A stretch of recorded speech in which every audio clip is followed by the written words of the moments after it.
Hi, it's Steve. Today we'd like to show you how to change the timer motor on your washer, and it's a really easy job.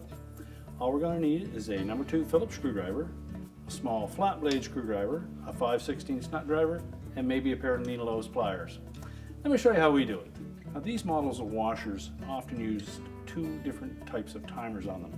There may be a black bakelite body like this, or a metal body timer as such. Although they perform the same function, the timer motors on them are different. The timer motor that you're looking at will fit the black bakelite body timer. So if your timer looks like this, it's the incorrect part number. Now, before we begin this repair, the first thing we'll need to do is to disconnect power to the washer. So simply pull the plug. So start by carefully prying the center cap away from the knob.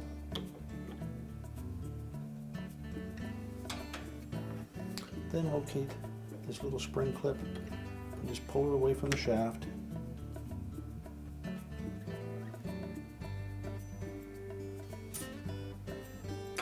Pull off the knob, the spring, and the dial indicator. Remove these two 5/16 hex head screws.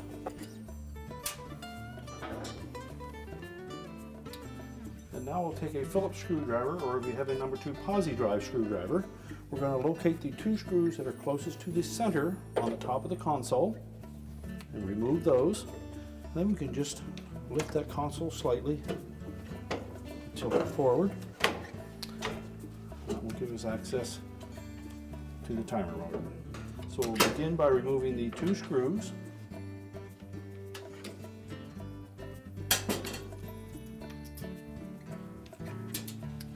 And then just carefully lift that timer motor away from the body of the timer.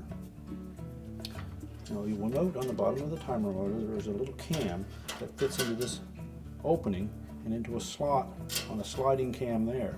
So we want to make sure that we have that lined up properly.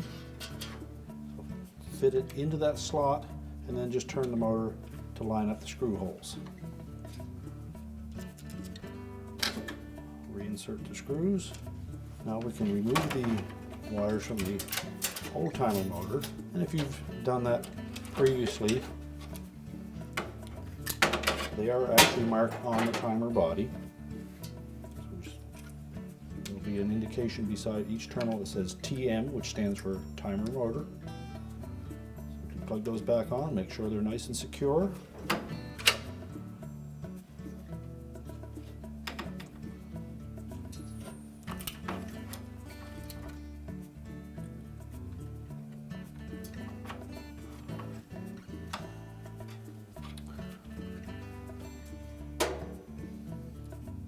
Next, we're ready to mount that timer back onto the control panel.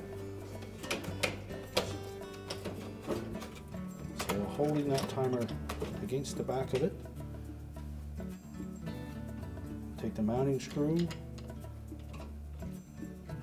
just get that started. Line up the second one. And you don't have to tighten those yet, as long as they're secure.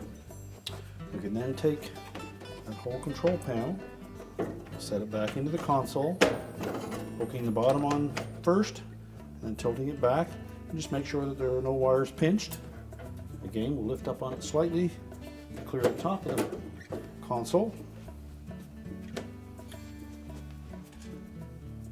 Then we'll install the retaining screws, tighten those securely. And if you haven't already, we can tighten those 5/16 screws. Make sure the timer is nice and tight to the control panel. Next, we'll take the knob skirt. If you note on the back of it, there is a short slot on one side of the center hole and a longer slot on the other that match up with a pin through the timer shaft. Next, we'll install the spring and then the knob. And then we'll insert that little retaining clip. Make sure that's in that little groove on the timer shaft. Line up the 4 tabs on the cap with the 4 slots in the timer knob.